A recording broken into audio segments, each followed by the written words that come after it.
नमस्कार मित्रों। आज का वीडियो एक बहुत ही रहस्यमयी, डरावने और इंटरेस्टिंग टॉपिक के बारे में है।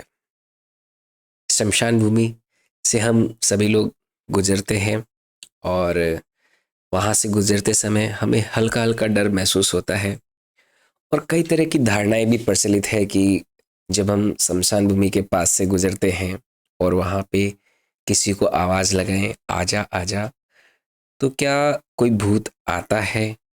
मित्रों, मेरे घर के 300 मीटर की दूरी पर एक शमशान भूमि है।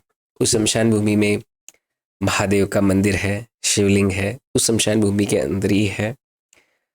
मेरा रोज़ाना वहाँ से गुजरना होता है और श्रावण महीने के लगभग हर दिन शाम को आधा 1 घंटा 2 घंटे का मेडिटेशन रेगुलर रहता है। शाम को कभी इवनिंग वॉक पे जाना रहता है और सवेरे रनिंग करने के लिए या मॉर्निंग वॉक पे मैं उस तरफ जाता हूँ, तो उसके पास से गुजरता ही हूँ। तो आज मैं इस वीडियो के माध्यम से आपको मेरा व्यक्तिगत अनुभव बताऊंगा कि मुझे क्या कभी ऐसा लगा वहाँ से गुजरने पर, या फिर मैंने कभी ये ट्राई किया हो, आजा आजा आवाज़ लगाई हो, तो क्या कोई भूत प्रेत मेरे पीछे आया है, या फिर कोई भी व्यक्ति, सामान्य व्यक्ति वहाँ से गुजरता है और आपके आस पड़ोस में आपके कोई नोन ऐसे कोई व्यक्ति गुजरा भी होगा कभी, और उसके अंदर कुछ एबनॉर्मल बिहेवियर आपको देखने को मिला हो। उसकी पर्सनालिटी में वो अजीबोगरीब बातें कर रहा है, उसके अंदर कोई भूत जैसा आ गया, कोई दूसरा कोई पर्सन अंदर घुस गया है, ऐसी बातें करता है। तो ये सब होता कैसे है, आज हम इस वीडियो के माध्यम से एक एक बात को ध्यान से समझेंगे। वीडियो को आखिरी तक जरूर देखना। आपको बहुत हद तक बहुत सारी चीज़ें भूतों के बारे में और शमशान भूमि के बारे में यहाँ पर क्लियर होगी। तो सबसे पहली बात, शमशान भूमि के पास में जब मैं गया हूँ तो उस समय इस तरह का कोई प्रयोग किया, किसी को आह्वान दिया, आने का कहा, तो क्या कोई आया? नहीं आया।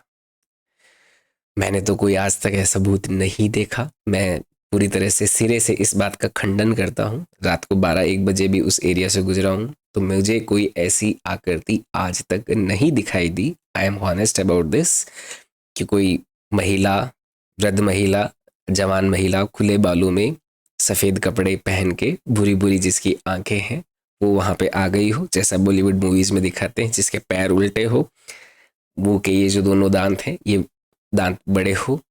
ऐसा कुछ भी आज तक मुझे बाहरी परिवेश में कोई भी आकृति, प्रतिरूप या कोई धुंधलापन या ऐसा प्रतिमा कभी भी दिखाई नहीं दी।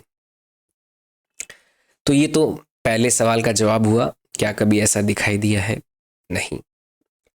तो फिर ऐसे लोगों की आपने कहानी सुनी होगी या फिर ऐसे लोगों का जीवंत एग्जाम्पल देखा होगा कि वो शमशान भूमि के पास से गुजरे हैं और उनके अंदर कोई भूत वगैरह आ गया हो।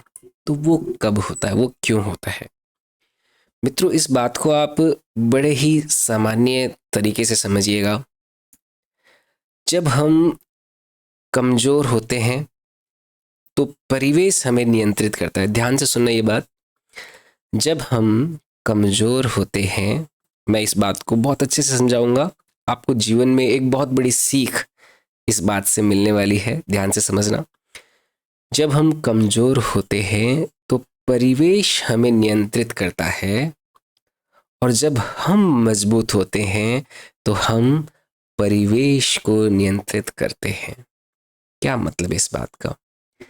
ये कमजोरी से क्या तात्पर्य है? कमजोरी कई तरह की हो सकती है। शारीरिक कमजोरी हो सकती है, मानसिक कमजोरी हो सकती है, आध्यात्मिक कमजोरी हो सकती है। अगर आप शारीरिक रूप से कमजोर हैं और आप कोई 10-20-30 लोगों के ग्रुप में हैं, तो बाकी लोग आपको नियंत्रित करेंगे शारीरिक क्षमता के अनुसार।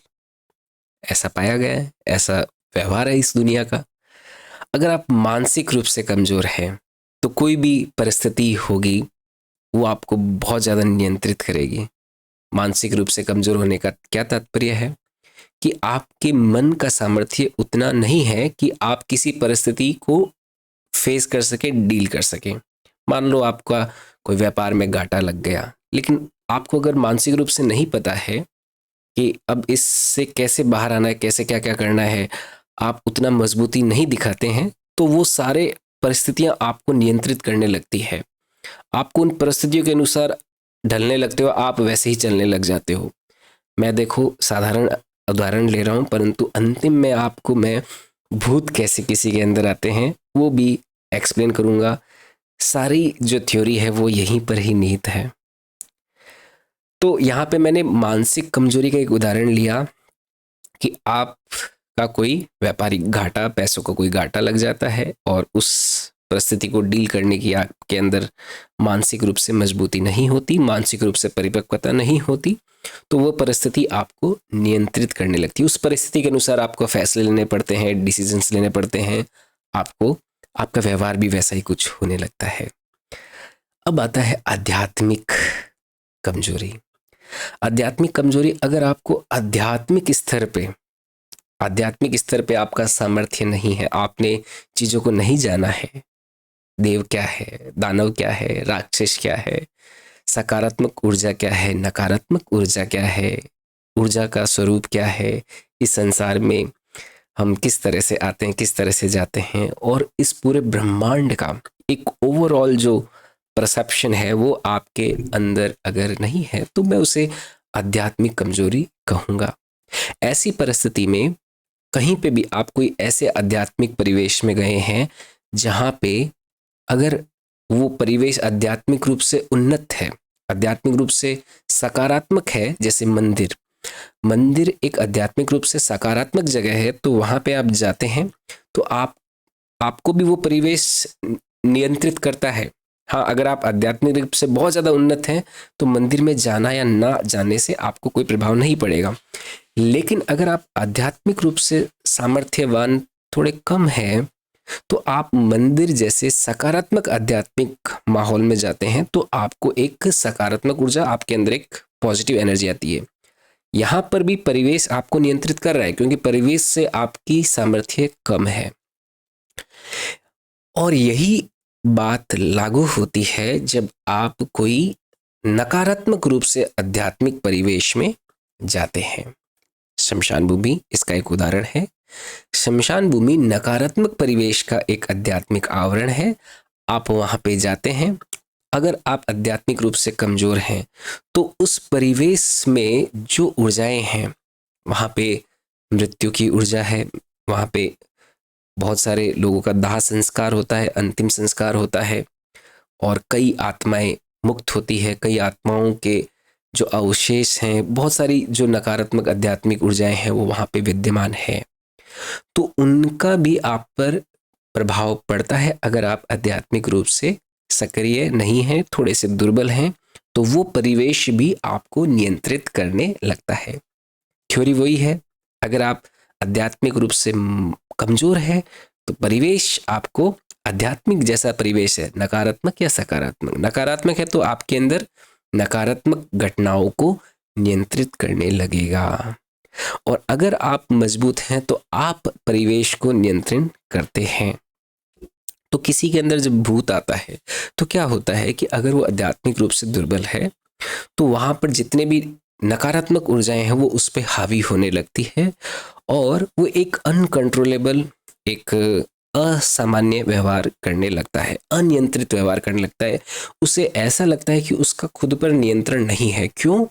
क्योंकि परिवेश उस समय उस पर नियंत्रण कर रहा होता है, वो जिस परिवेश में होता है ये, और उसे हम नाम दे देते हैं भूत, परंतु ये एक सामान्य से सामान्य प्रक्रिया है। और ज़्यादा अपन इसको जितना ज़्यादा पोषित करते हैं, वो भाव, वो इमोशंस, वो एक्सप्रेशन इतने ज़्यादा बढ़ते रहते हैं कि हमें फिर डिक्लेयर करना ही पड़ता है कि भाई इसके अंदर तो कोई भूत आ गया है। परंतु आप देखिए, ये जीवन के बहुत ज़्यादा सामान्य से सामान्य घटना पर भी ये थ्योरी, ये प्रिंसिपल अप्लाई होता है।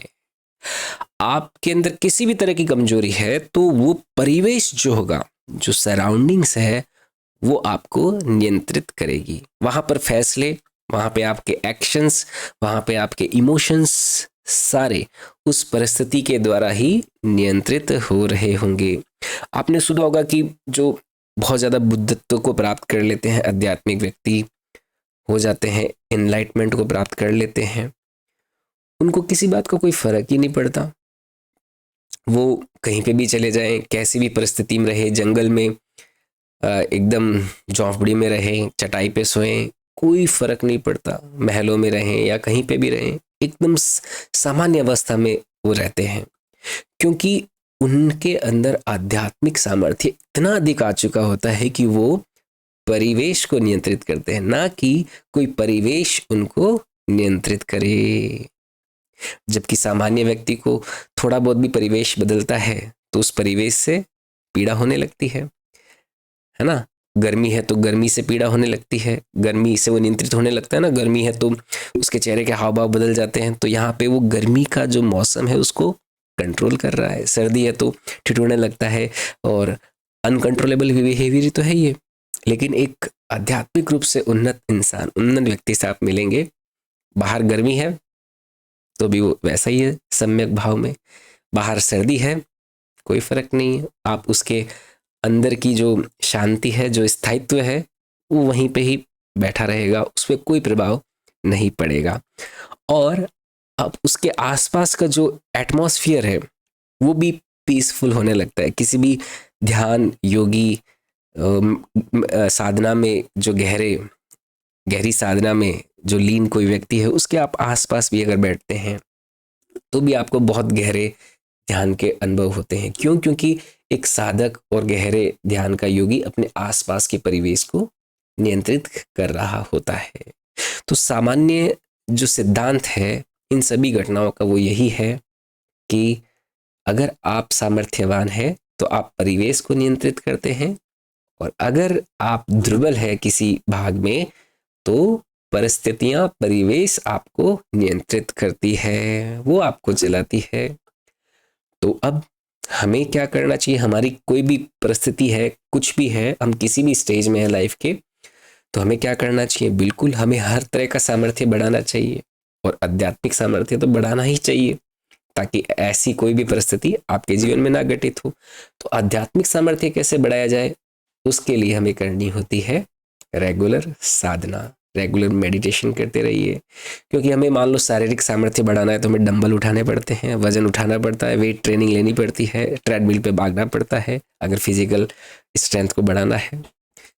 तो ऐसे ही आध्यात्मिक स्ट्रेंथ को बढ़ाना है तो हमें रेगुलर प्रैक्टिस करते रहना होगा, रेगुलर साधना करते रहना होगा, मेडिटेशन योगा करते रहना होता है, ताकि इस तरह का कोई भी नकारात्मक आध्यात्मिक परिवेश में हम जाएं तो हमारे ऊपर कोई भी प्रभाव ना पड़े।